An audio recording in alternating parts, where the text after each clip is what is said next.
আসসালামু আলাইকুম এভরিওয়ান। আজকে আমি যে ব্লগটা করব সেটা খুবই স্পেশাল। সেটা হচ্ছে আমার কাজিন সুবর্ণা। তোমরা সবাই নিশ্চয়ই সুবর্ণাকে চিনো। ওর আক্তের ভিডিও করতেছি আমি। তো ছোটখাটো ভাবে ঘরোয়া ভাবে ওর আক্তের অনুষ্ঠান আমরা করতেছি। খুবই তাড়াতাড়ি সুবর্ণার বিয়ে ঠিক হয়েছে, একদম আর্জেন্ট বেসিসে। তো আমাদের কাছেও তেমন একটা সময় ছিল না, না হলে আমরা একটু গায়ে হলুদ বা টুকটাক অনুষ্ঠান করতাম। ইভেন আমি ঢাকা থেকে গিয়েছি, আমি জানতাম না সুবর্ণার বিয়ে ঠিক, তার জন্য শাড়িও নেই কোনো প্রিপারেশনই করি নাই। ইভেন আমাদের অনেকগুলো কাজিন আসতেও পারেনি।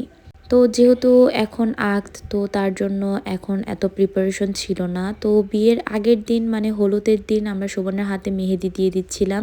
আমরা ছিলাম মানে আমরা কাজিনরা 2-3 জন, আমি, নাহিদা, আসিফুল, শুভ, সুবর্ণা, আমরা 3-4 জন ছিলাম। আর হচ্ছে আমার যতগুলো আন্টি তারা সবাই ছিল, সুবর্ণার দাদু ছিল। সবাই মিলে আমরা হাসাহাসি করতেছিলাম, ভিডিও করতেছিলাম। সুবর্ণার হাতে সুবর্ণার হাজবেন্ডের নাম মানে রাসেল ভাইয়ার নাম লিখে দিচ্ছিলাম। তার আম্মুরও খুব শখ, আম্মু নাকি হাতে মেহেদি দিবে, তো তার জন্য আম্মুর হাতে নাহিদা মেহেদি দিয়ে দিচ্ছিল। তো নাহিদাকে বলছিল আম্মু যে মেহেদি দিয়ে দিলে টাকা দিবে, মানে আন্তাজি মান্তাজি মেহেদি দিয়ে দিয়েছিলাম আমি সুবর্ণার হাতে, আর নাহিদা আম্মুর হাতে, আর বাচ্চাদের হাতে। তো মেহেদি দেওয়ার উসিলায় আমাদের অনেক ইনকাম এসেছে। তারপর রাত 2টার দিকে আব্বু আর আশরাফুল চলে এসেছিল। ওদের একটা ঢাকায় প্রোগ্রাম ছিল, তো সেটা অ্যাটেন্ড করে সেই দিন এসেছিল। তো তোমাদেরকে আগেই বলেছিলাম খুবই আর্জেন্টে বেসিসে বিয়েটা ঠিক হয়েছিল, তার জন্য খুব তাড়াতাড়ি সবকিছু হয়েছে। তারপর হচ্ছে রাতের বেলা আমরা সবাই ঘুমাই গেছিলাম, যদিও ঘুমাই নাই, দুষ্টামি করতেছিলাম, কথা বলতেছিলাম। দেখো আসিফুল আমাকে জ্বালাচ্ছে। তো রাত 2টার দিকে আব্বু আর আশরাফুল আসার পর আব্বু আর আশরাফুলকে চা নাস্তা কফি দেওয়া হয়েছিল। তো আমরা সবাই দুষ্টামি করতে করতে ঘুমাই গেছিলাম। তো পরের দিন সকালবেলার কাহিনী। পরের দিন সকালে আমাকে ইগনোর করো, আমি তো রেডি না হয়েই ছাদে চলে এসেছিলাম সবকিছু অ্যারেঞ্জমেন্ট দেখার জন্য। তো যেহেতু বিয়ে বাড়ি টুকটাক আয়োজন তো করতেই হয়, তো তার জন্য টুকটাক আয়োজন, মুরগির রোস্ট রান্না করা হচ্ছিল, গরুর মাংস রান্না করা হচ্ছিল, তার সাথে মাছ ভর্তা এবং খাসির মাংস মানে যারা গরুর মাংস না খায়, এবং ফিশ ফ্রাই, তার সাথে হচ্ছে সালাদ কাটাকাটি করা হচ্ছিল।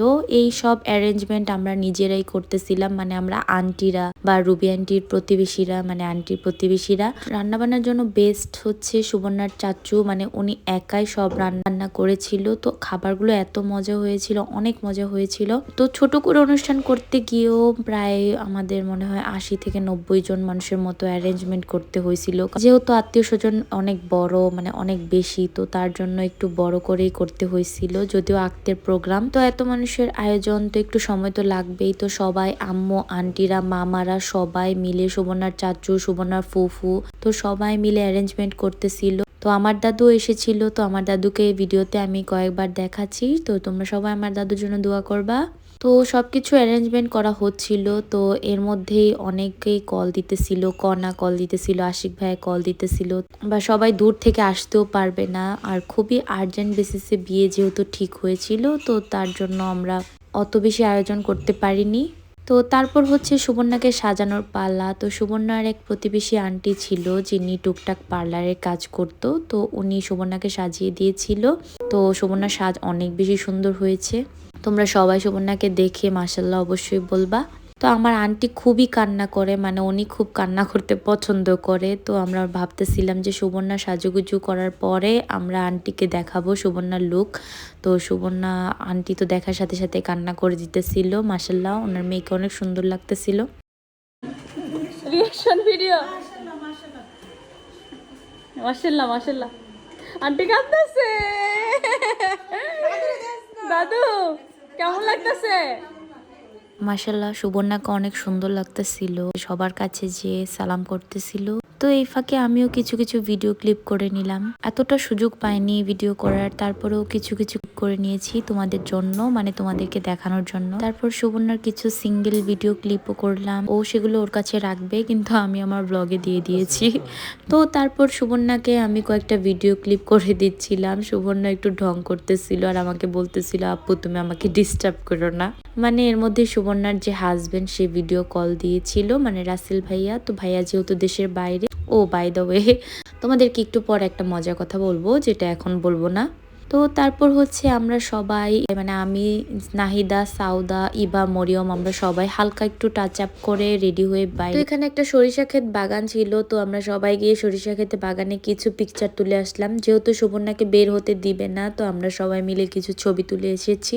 এভাবে তো আর রেডি হওয়া হয় না বা সাজগোজ করাও হয় না, আর আমরা সবাই একসাথেও হই না। তো আমরা সবাই অনেক দিন পর, আনুমানিক 6 থেকে 7 মাস পর আমরা একসাথে হয়েছিলাম। তো তারপর হচ্ছে আমরা সবাই সেখান থেকে আবার শোভনাদের বাড়িতে যাচ্ছিলাম। তো এর মধ্যে আমি কিছু ভিডিও করতেছিলাম। ভিডিওগুলো তোমরা নিশ্চয়ই আমার ফেসবুক পেজে দেখে থাকবে, যেগুলো অলরেডি আমি আপলোড দিয়েছি। তো ভিডিওগুলো তোমাদের কাছে কেমন লেগেছে আমাকে অবশ্যই জানাবা।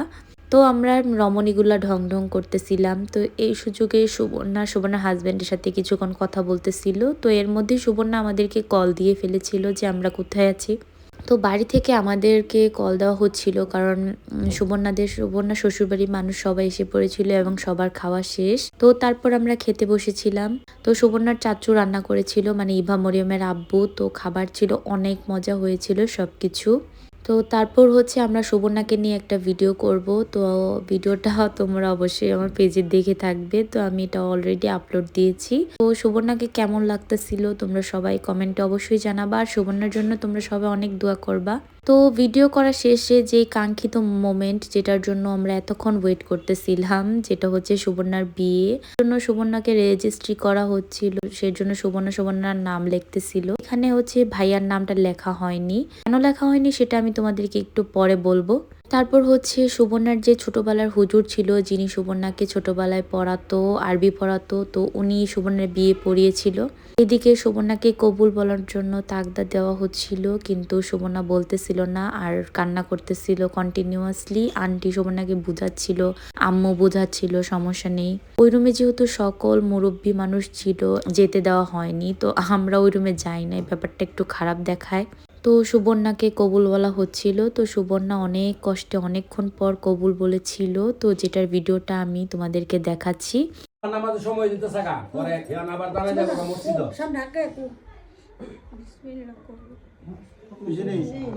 আমরা শুনছি আমরা উল্টা শুনো আচ্ছা কো কো কানে কো শুনে কো মাগুন ছিল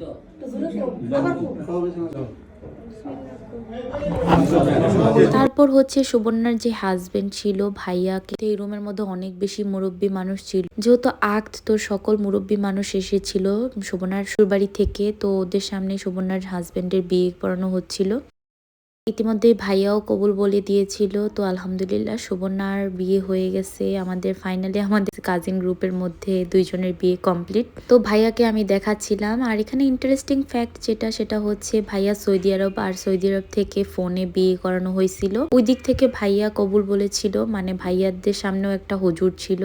তো তোমরা যারা জানো জেনে থাকবে যে ফোনে বিয়ে করানো হয় অনেক অঞ্চলে, মানে আমাদের ব্রাহ্মণবাড়িতেও ফোনে বিয়ে করানোর যেই রীতিটা, মানে সেটা আছে। হয়তোবা তোমরা অনেকে জেনে থাকবে না যে এভাবেও কি বিয়ে করানো সম্ভব, কিন্তু আমাদের ব্রাহ্মণবাড়িতে এভাবেও বিয়ে করানো হয়। 2 থেকে 3 মাস পর ভাইয়া দেশে আসবে, তখন সুবর্ণা এবং ভাইয়ার পুরোপুরি ভাবে উঠিয়ে নিয়ে যাবে। তোমরা এখন নিশ্চয়ই সুবর্ণাকে দেখে অবাক হচ্ছ, ভাবতেছো বউ কান্না করতেছে না কেন। আসলে বউ এখনো যাবে না। তো সুবর্ণার যেহেতু দাদু শাশুড়ি অনেক অসুস্থ ছিল, তাই আমার আম্মু, আন্টি, আব্বু সবাই নিয়ে গিয়ে দাদু শাশুড়িকে সুবর্ণাকে দেখিয়ে নিয়ে আসছে।